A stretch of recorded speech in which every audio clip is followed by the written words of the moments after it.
Bonjour et bonsoir à tous. Aujourd'hui, mon ami Marwan et moi, nous allons essayer de vous expliquer un peu les bases du langage Python. Pour le faire, nous allons poursuivre le plan suivant. D'abord, avant de commencer, on doit savoir un peu sur l'historique du langage.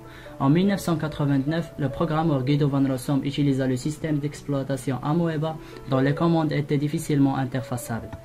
Il estime alors qu'un langage de script inspiré d'ABC pourrait être intéressant comme interpréteur de commandes pour Amoeba.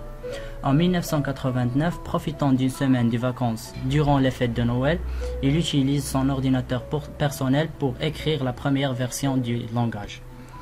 Fan de la série télévisée Monty Python Flying Circus, il décida de nommer ce projet Python. Il s'est principalement inspiré d'ABC, par exemple pour l'indentation comme syntaxe ou les types de haut niveau, mais aussi de Modula 3 pour la gestion des exceptions du langage C et des outils Unix. Durant l'année suivante, le langage commence à être adopté par l'équipe du projet Amoeba. Guido poursuivant son développement principalement pendant son temps libre, en février 1991, la première version publique numérotée 090. Le langage Python tourne sur une licence libre. En gros, si vous ne connaissez pas ça, il veut dire que vous pouvez analyser le code d'un projet Python, que vous pouvez le modifier ou vous pouvez le distribuer à qui vous voulez et vous pouvez aussi en avoir une utilisation commerciale. Le langage Python fonctionne sur la plupart des plateformes informatiques, dès les supercalculateurs aux ordinateurs centraux, de Windows à Unix, avec notamment GNU Linux, en passant par macOS ou encore Android, iOS et aussi avec Java ou encore .NET. Il est conçu pour optimiser la productivité du programmeur en offrant des outils de haut niveau et une syntaxe simple à utiliser. C'est aussi un langage très accessible et très simple. Je vous conseille vraiment de commencer avec ce langage si vous n'avez jamais programmé, si vous êtes débutant et que vous avez peur d'abandonner car c'est trop compliqué. Le langage Python aussi tire sa puissance d'une autre chose, c'est qu'il est portable. Par exemple, si vous programmez un programme avec votre OS, Windows par exemple, et que vous voulez le tourner sur un autre OS, Linux ou Mac OS, etc. Vous pourrez exécuter le programme sans faire de changement et vous n'avez pas à faire une version pour chaque OS. Il doit bien sûr avoir le programme Python installé pour faire tourner ça. Il fonctionnera directement peu importe le système d'exploitation. Le langage Python a aussi un autre avantage très intéressant, il est porté à l'extérieur. Donc vous pouvez par exemple utiliser du code Python dans un fichier C ou dans un programme Java. Les domaines d'utilisation du langage Python sont très nombreuses, il est en fait utilisé presque partout. Avec Python, vous pouvez automatiser les tâches, vous pouvez faire de l'administration réseau et du coup créer des sites web. Il est aussi utilisé pour faire des calculs et dans les domaines comme les physiques, la chimie, les mathématiques. Alors, on va commencer par l'installation de Python. C'est une étape essentielle pour programmer en Python. Ne vous inquiétez pas car l'installation de Python est comme un jeu d'enfant. Donc, aussi bien sur Windows que sur le système Unix, quel que soit votre système d'exploitation. Alors, vous devez vous rendre sur le site officiel de Python. Je vais le mettre dans la description.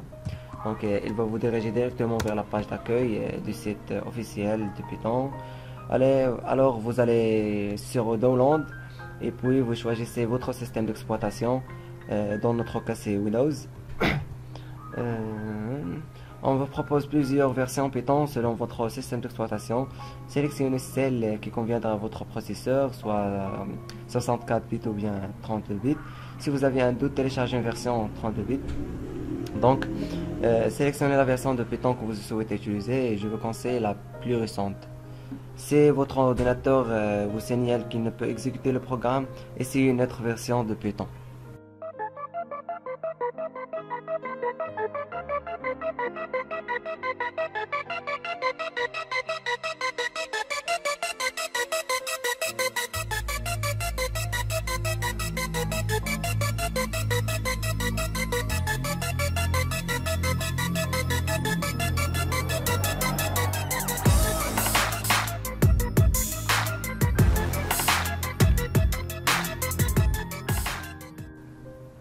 Alors, une fois l'installation terminée, vous pouvez vous rendre dans le menu démarrer. Donc, tous les programmes Python devraient apparaître dans cette liste. La figure suivante. On va cliquer sur Idle. vous allez choisir File, donc cliquez sur New File. Donc ici, vous allez taper le code du programme que vous voulez réaliser. Par exemple, si on veut afficher un message Hello World, on va appeler la fonction print. C'est une fonction qu'on va bientôt expliquer. Et là, cette structure aussi. Donc hello. Bon, vous allez enregistrer ce programme pour l'exécuter. Pour enregistrer, vous cliquez sur CTRL S et puis choisissez le chemin d'enregistrement. Moi, je vais l'appeler hello. Enregistrer. Donc, pour l'exécuter, il suffit de cliquer sur F5 ou bien vous faire ceci. Et voilà le message qui s'affiche Hello World. Vous pouvez utiliser ce programme-ci. Ainsi, je vous conseille d'installer Sublime Text, un logiciel super utilisé dans le monde de la programmation. Donc, vous choisissez votre système d'exploitation. Notre cas, comme j'ai dit, Windows 64 bits.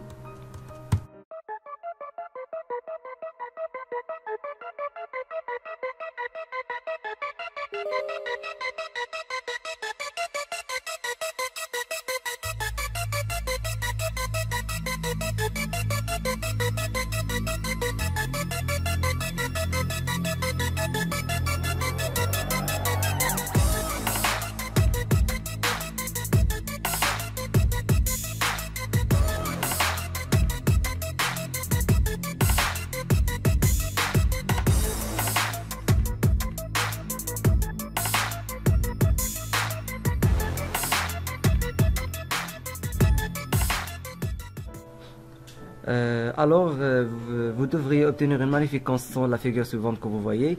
Donc, je vais créer un fichier Python. Dedans, je vais rien écrire pour l'instant. Je vais faire Save As.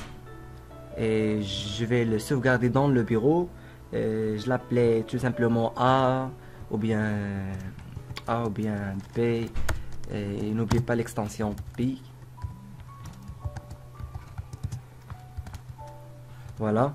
Donc, comme j'ai dit, Sublime Text permet de faire beaucoup de choses et nous simplifions énormément la vie. Par exemple, si je veux écrire une boucle, une fois je tape fort, on a la structure de la boucle qui s'affiche automatiquement, comme vous voyez.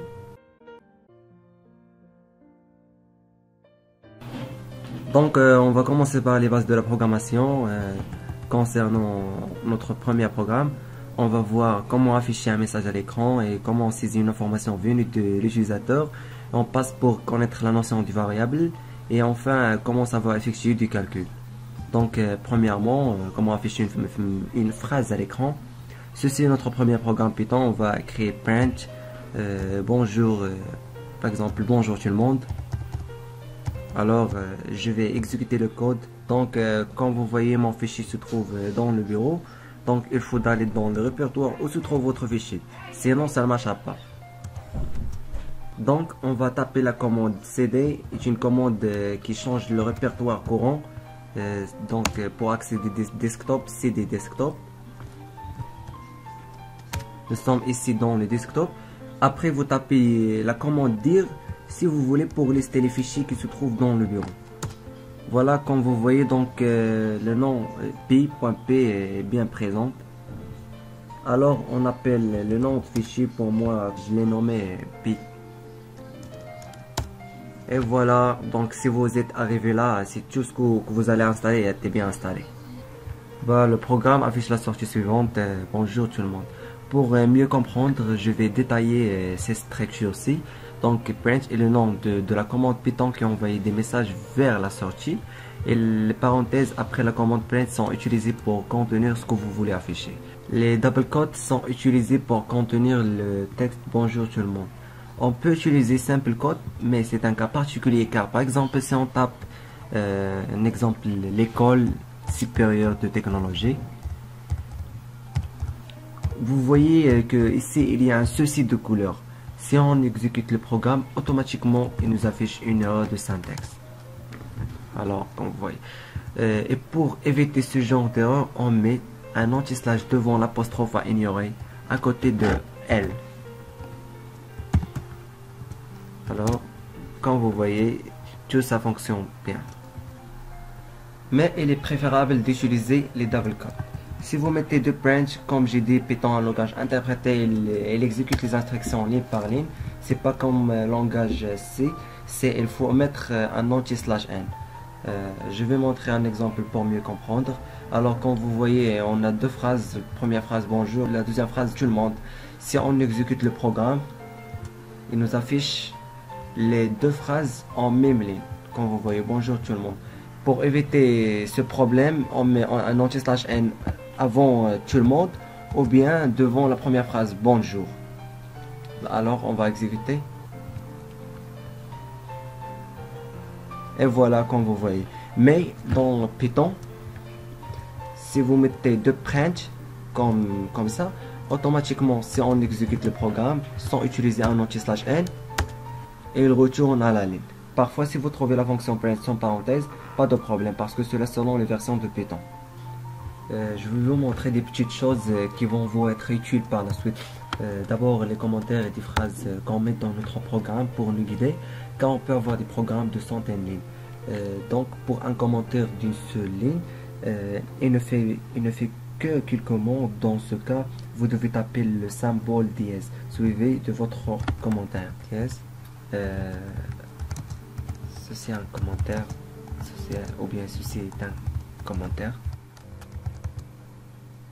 Et vous pouvez aussi bien écrire un commentaire seul sur la ligne ou bien à droite d'une instruction. C'est d'ailleurs quelque chose de très pratique car ainsi le commentaire sert à indiquer à quoi sert la ligne sur laquelle elle est. Donc un commentaire de plusieurs lignes.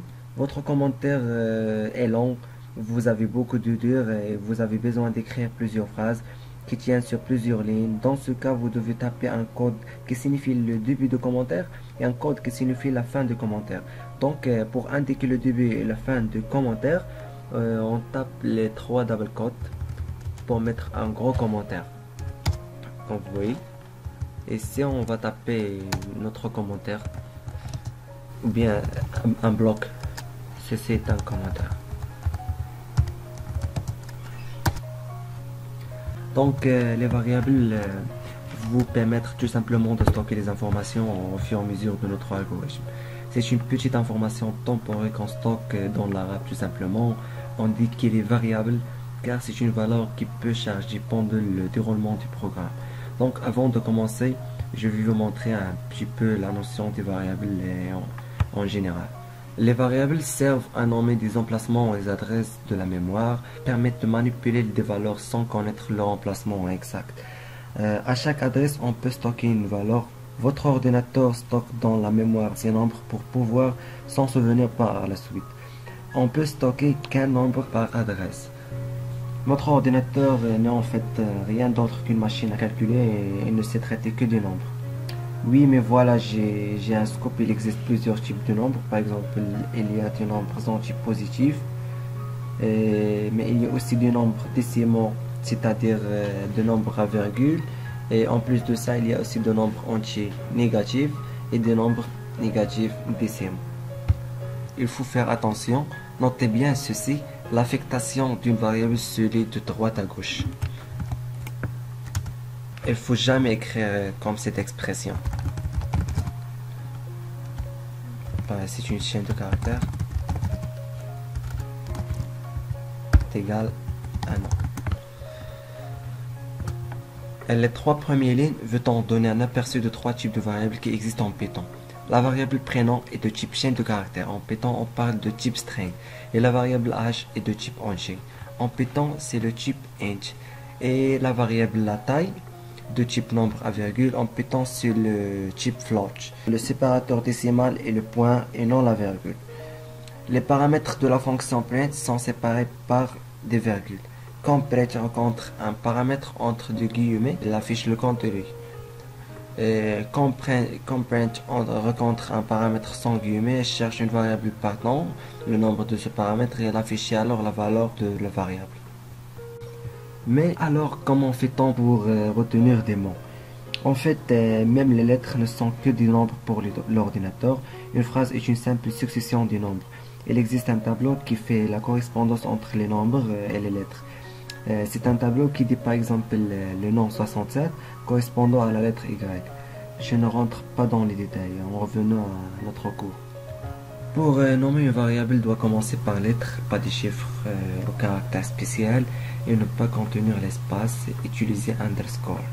Donc chaque variable possède un nom et une valeur. Exemple, une personne qui possède un prénom, un âge et une taille en mètres. Par exemple, prénom Marwan, un âge 19 ans, taille 1m82, et on va appeler la méthode branch, bonjour, prénom branch.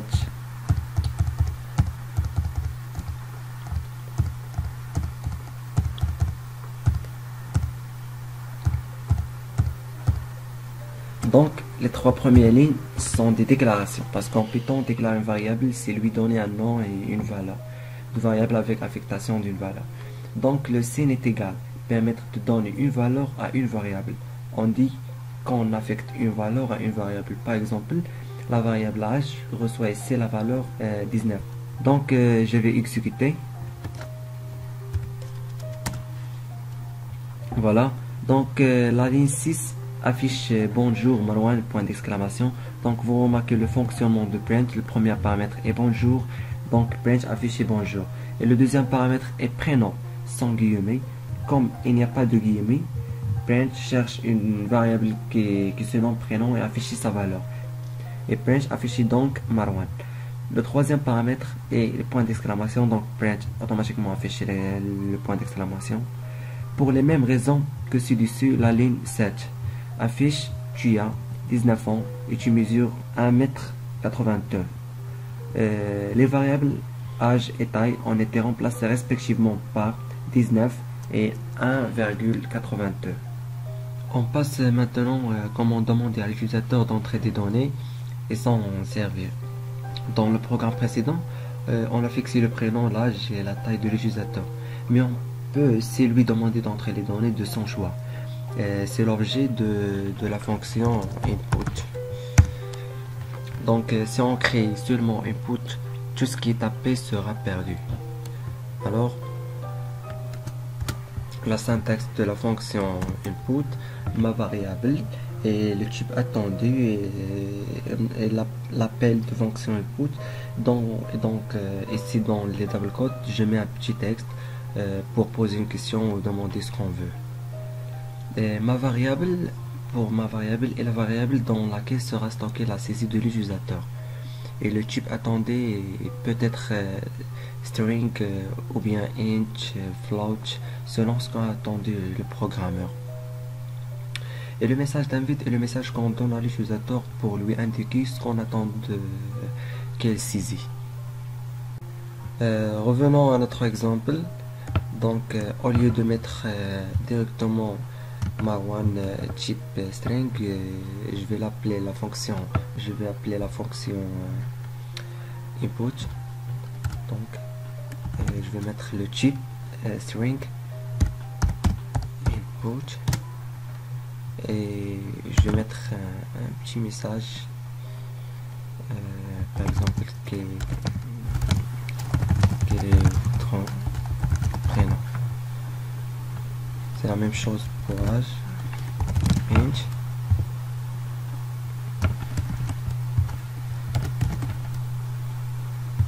Quel est votre âge? C'est la même chose.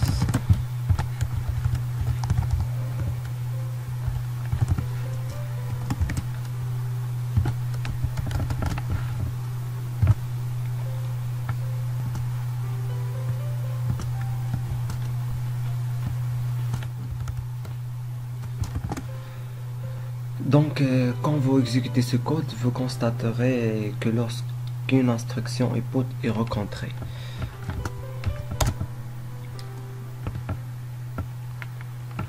le programme affiche le message qui indique l'utilisateur ce qu'il doit faire. Ici, le premier message affiché, quel est votre prénom. Ensuite, le programme est stoppé et attend la saisie de l'utilisateur. Elle doit valider sa saisie par la touche entrée. Par exemple, Marwan. Une fois la saisie validée, le programme convertir la donnée de l'utilisateur dans le type attendu. C'est l'objet des instructions string, entier if launch, qui se trouve avant les inputs.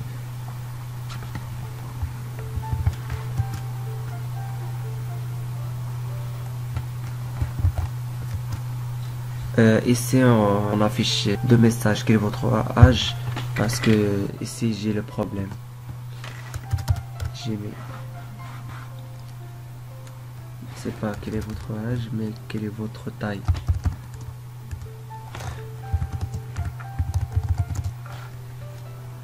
Je vais recommencer.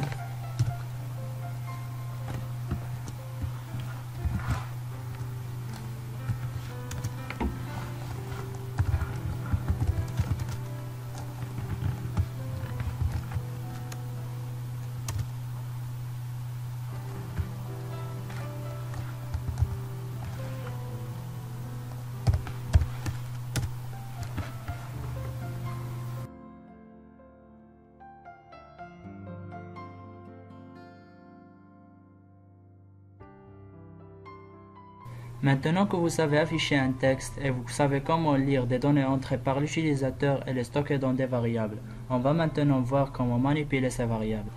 Parce qu'on n'a pas seulement à stocker ces données et les afficher, on a parfois besoin de les modifier ou les mettre dans des conditions ou même des variables. D'abord, je vais vous présenter les opérateurs de base. Ne vous inquiétez pas, vous n'avez pas à avoir des connaissances mathématiques très poussées. En fait, ils sont presque les mêmes que ceux qu'on utilise chaque jour, il faut seulement savoir comment les utiliser. Les opérateurs qu'on va voir sont premièrement le plus qu'on utilise pour l'addition, on a le tiret pour la soustraction et on va utiliser pour la multiplication, on va utiliser à la place du croix une étoile, et aussi pour la division on va utiliser un slash. Mais toutes ces opérations et opérateurs nous paraissent familiers, même avec les petites différences d'écriture. Ce qui sera peut-être nouveau pour vous dans cette vidéo, c'est le modulo. Il est exprimé par le signe %, et il donne le reste d'une division. Maintenant que vous les connaissez, je vais manipuler une variable a en utilisant ces opérateurs. Je vais initialiser a avec 3 et après je vais ajouter 2. Et maintenant pour vérifier si la valeur de a changé ou non, je dois l'afficher. Donc print la valeur de a. Et je vais ajouter un autre print avant la modification pour bien apercevoir le changement. Donc print la valeur de a avant la modification. Je vais enregistrer et puis je vais exécuter le programme. Donc cd desktop.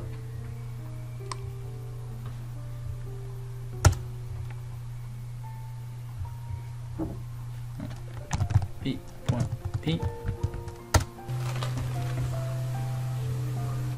On aperçoit ici que la valeur de a avant la modification était 3 et après elle est devenue 5.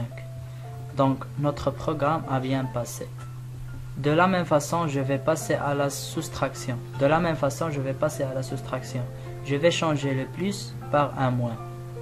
Donc a est égal à a moins 2. Je vais enregistrer et puis je vais exécuter le programme.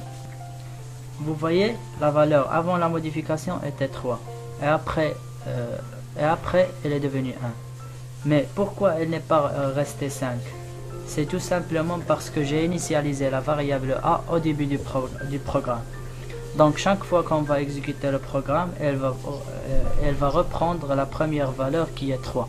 Je vais maintenant utiliser l'opérateur étoile pour multiplier la valeur de a en 2. Donc je vais mettre a est égal à a fois 2, ce qui va nous donner 6. Donc exécution et voilà. Il nous reste maintenant la division. Je vais donc mettre un slash, exécuter.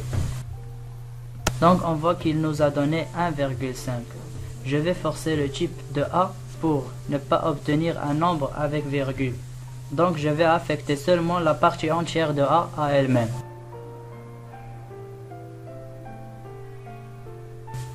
Donc comme ça, on peut apercevoir que le reste de cette division est 1. Mais puisque le résultat est aussi 1, on ne pourra pas bien apercevoir l'effet du modulo. Donc je vais changer 3 par 5. Je vais remettre mon programme à la division je vais l'exécuter. Donc maintenant 5 divisé par 2 nous donne 2. Je vais maintenant passer au modulo. Donc je vais mettre le signe %. Comme j'ai déjà dit, le modulo sert à donner le reste d'une division. Donc le programme va faire la division de 5 par 2 et va nous rendre le reste. Il va le mettre dans A et puis l'afficher. Je vais exécuter. Voilà, il nous a donné 1. Donc le reste de la division de 5 par 2 est 1. Nous allons maintenant parler des structures conditionnelles, donc notamment les conditions. On va voir comment on peut effectuer des tests sur certaines de nos variables au cours de notre programme et effectuer les traitements en se basant sur des résultats obtenus de ces tests. Pour comprendre ça, on va faire un simple exemple. Je vais mettre comme variable identif. Je vais affecter comme chaîne de caractères Marwan et puis une autre variable mot de passe. Et je vais affecter password. Maintenant, supposons que je vais me connecter en utilisant ces informations. Je vais mettre print connectez-vous. Puis, je vais demander d'entrer l'identifiant. Donc, je vais mettre identifiant est égal à input. Entrez votre ID. Et puis, je vais demander d'entrer le mot de passe. Donc, password est égal à input. Entrez votre mot de passe. Et comme ça, l'utilisateur sera connecté. Donc, print, vous êtes connecté. Je vais exécuter. Donc voilà, il me demande d'entrer mon identifiant. Et puis, le mot de passe. Et il m'affiche que je suis connecté. Mais jusqu'ici, ce que j'ai fait est de stocker des informations dans des variables et puis afficher un message. Moi, ce que je veux, c'est que ce message-là ne sera affiché que quand le mot de passe entré est identique à celui que j'ai au départ. Pour faire cela, je vais tout simplement mettre une condition if dans laquelle je vais poser une condition. Donc, ce serait if mot de passe est égal à password. On voit bien que j'ai mis deux signes égaux. C'est parce que tout simplement, ce n'est pas le même égal qu'on utilise pour l'affectation. Mais ceci est plutôt utilisé par la comparaison.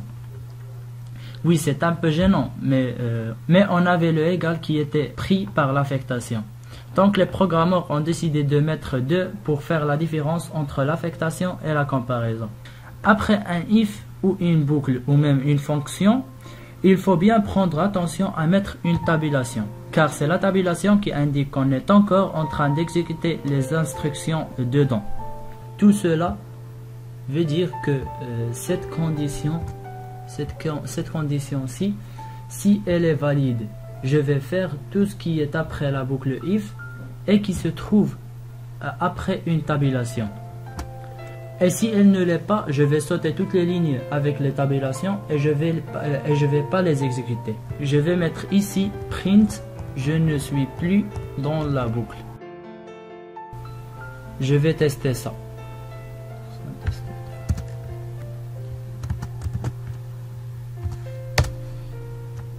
Il me demande d'entrer un identifiant. Je vais entrer Marwan.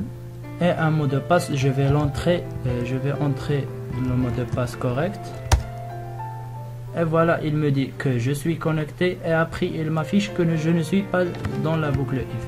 Je vais maintenant réexécuter le programme, mais avec un mot de passe incorrect. Donc je vais entrer Marwan et puis je vais entrer n'importe quoi pour le mot de passe. Ah, voilà, il n'a pas exécuté la print, vous n'êtes pas connecté, donc il n'a pas affiché le message. Mais même ceci, il a affiché le message, je ne suis plus dans le if. En général, pour pouvoir utiliser la boucle if, il faut connaître les opérateurs de comparaison. Bon, les opérateurs de comparaison qui existent sont le double égal que nous avons déjà vu, qui signifie égal à. On a le point d'exclamation égal qui veut dire différent de. On a le signe inférieur qui veut dire plus petit que. On a le signe supérieur qui est équivalent à plus grand que. On a le signe plus petit plus petit ou égal. Et enfin, on a le signe qui veut dire plus grand ou égal. Et on a aussi les outils qui expriment les conditions multiples. Ils sont AND qui veut dire et on a aussi OR qui veut dire ou. Mais comment je vais utiliser ces opérateurs de conditions multiples? Prenons notre exemple. En fait, ce que j'ai mis jusque là, j'ai testé seulement le mot de passe. Mais pour l'identifiant, vous pouvez mettre ce que vous voulez et vous allez passer. Donc pour résoudre ce problème, je peux ajouter une autre condition dans celle-ci. Donc je vais mettre if identif est égal à identifiant et je vais ajouter des tabulations pour que ces instructions entrent dans cette condition. Pour ajouter une tabulation à plusieurs lignes à une seule fois, il suffit de les sélectionner tous et de cliquer sur cette tabulation. Donc maintenant le programme va tester si l'identifiant est égal à l'identif et puis il va tester si le password est égal à mot de passe et s'ils se sont tous les deux corrects, il va exécuter les instructions que j'ai données dedans. Mais si l'un d'eux ne l'est pas, il ne va rien exécuter, donc il va sortir et il va afficher ce message je suis plus dans if et je vais exécuter le programme même si je sais qu'il ne va pas s'exécuter. Donc il nous affiche une erreur. Ici on a mis deux if et on voit qu'il nous demande d'écrire de la façon suivante. Donc je vais le faire.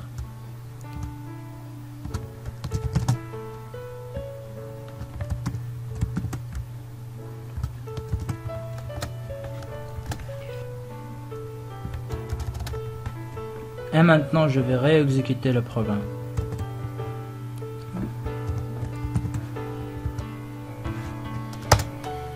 Donc il me demande entrez votre identifiant, je vais entrer le vrai identifiant, donc Marwan.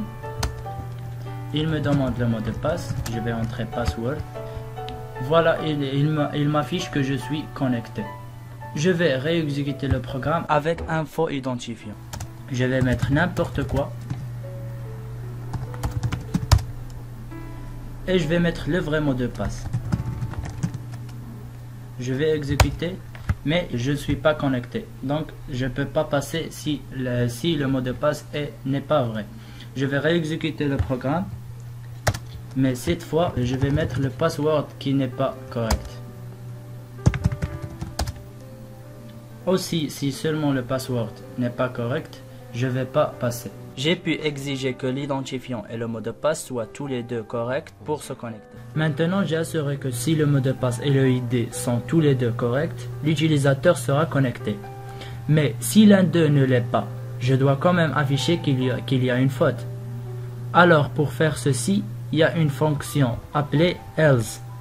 Et cette fonction est toujours précédée par un if. On utilise else sauf si on a une condition et cette condition n'est pas réalisée. Je vais donc mettre else si cette condition n'est pas vraie. Je vais afficher donc print les informations ne sont pas correctes.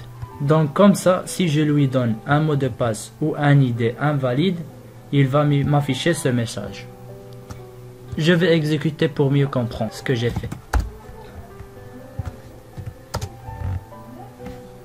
Donc j'avais une erreur, else ne doit pas être dans if. C'est pour cela qu'il m'a affiché qu'il y a une erreur. Maintenant, il me demande mon identifiant. Et puis, je vais entrer un mot de passe qui n'est pas valide. Donc il m'affiche le message, les informations ne sont pas correctes.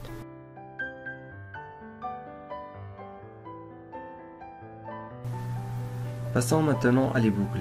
Donc les boucles sont un concept nouveau pour vous et ils vont vous permettre de repérer une certaine opération en temps de fois que nécessaire.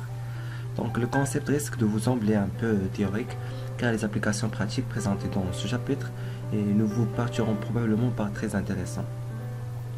Comme j'ai dit, les boucles constituent un moyen de répéter un certain nombre de fois des instructions de votre programme. Prenons un exemple simple, même s'il est assez peu réjouissant en lui-même. Écrire un programme affichant la table de multiplication par 7, de 1 fois 7 à 10 fois 7. Donc, comme vous voyez, pour écrire comme cette forme, il faut d'abord écrire print et je vais faire copier-coller. Bon, c'est sûrement la première idée qui vous est venue et cela fonctionne très bien même.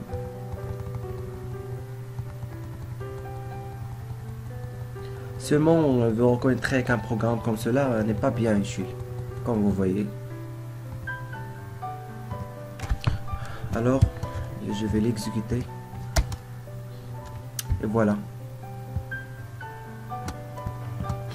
Essayons donc le même programme, mais cette fois en utilisant une variable. Ainsi, si on décide d'afficher la table de multiplication de 6, on n'aura qu'à changer la valeur de la variable. Alors, pour cet exemple, on utilise une variable np qui contiendra le numéro 7. Les instructions sont légèrement différentes, mais vous devriez toujours pouvoir écrire ce programme. Alors, on ajoute une autre variable, np est égal à 7, et je vais écrire print 1.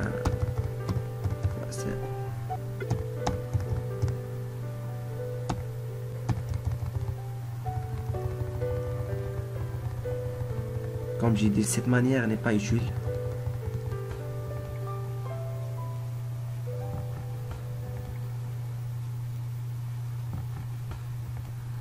Le résultat est le même. On peut vérifier. Alors, comme vous voyez, mais le code est quand même un peu plus intéressant. On peut changer la table de multiplication affichée en changeant la valeur de la variable np. Par exemple, la table de multiplication de 9. Donc, comme vous voyez, la variable np, elle a changé.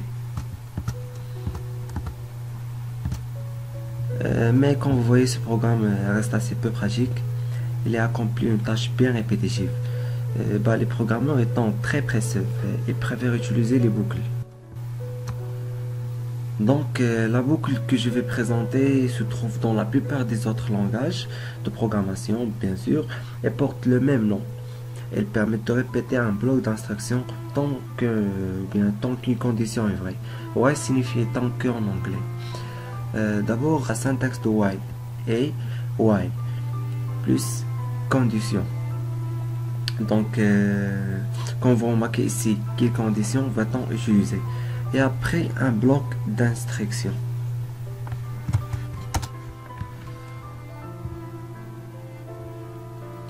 Le nombre est égal à 0. On garde la variable contenant le nombre dont on veut la table de multiplication et on va ajouter notre variable compteur que nous allons incrémenter dans la boucle. Je vais l'initialiser par 0. Et après la boucle while i strictement inférieur strictement à 10.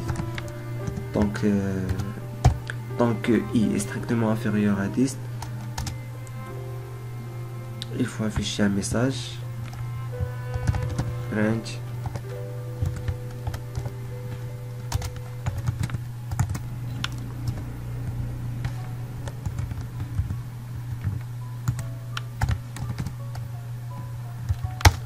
et on ajoute ou bien on incrémente i de 1 à chaque tour de boucle. I est égal i plus 1. Donc comme vous voyez, je vais l'exécuter.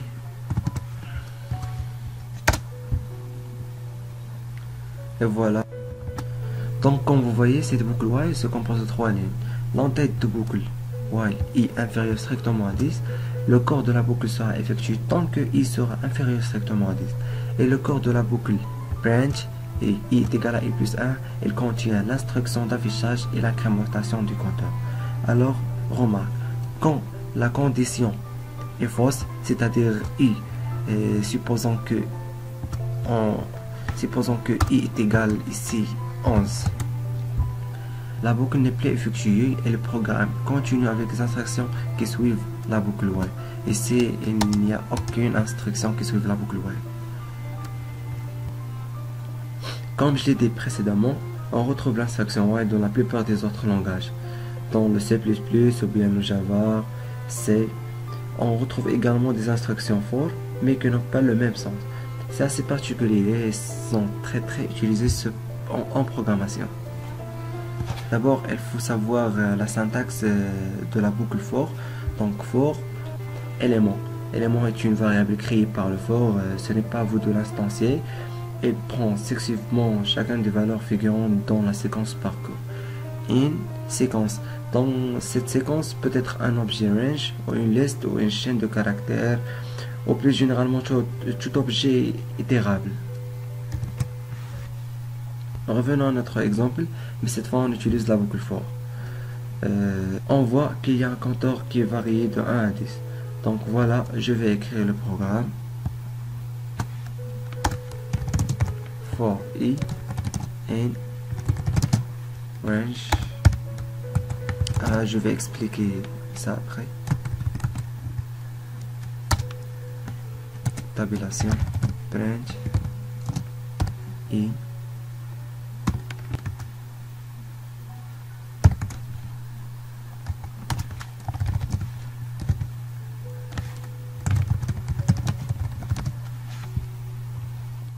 Cette boucle for se compose de deux lignes. L'entête de boucle for i range. Donc ici le range composé par trois options. Le début, c'est-à-dire l'initialisation, et la taille, fin, et les pas. On dit un seul pas, c'est-à-dire 1, 2, 3, 4, 5, etc. Mais si on a deux pas, on écrit par exemple 1, 3, 5, 7, 9, etc.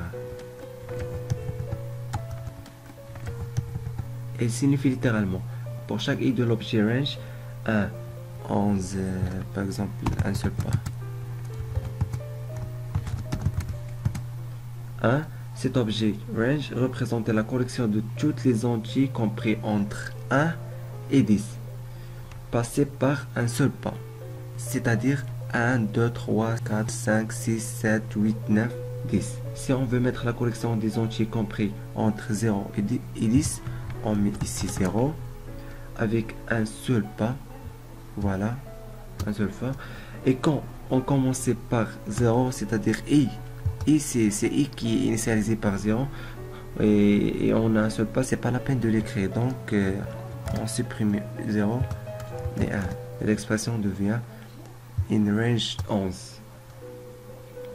Et après, le corps de la boucle branch, et nous contient ici deux instructions d'affichage. Alors c'est terminé pour ce tutoriel et j'espère que vous êtes bien compris.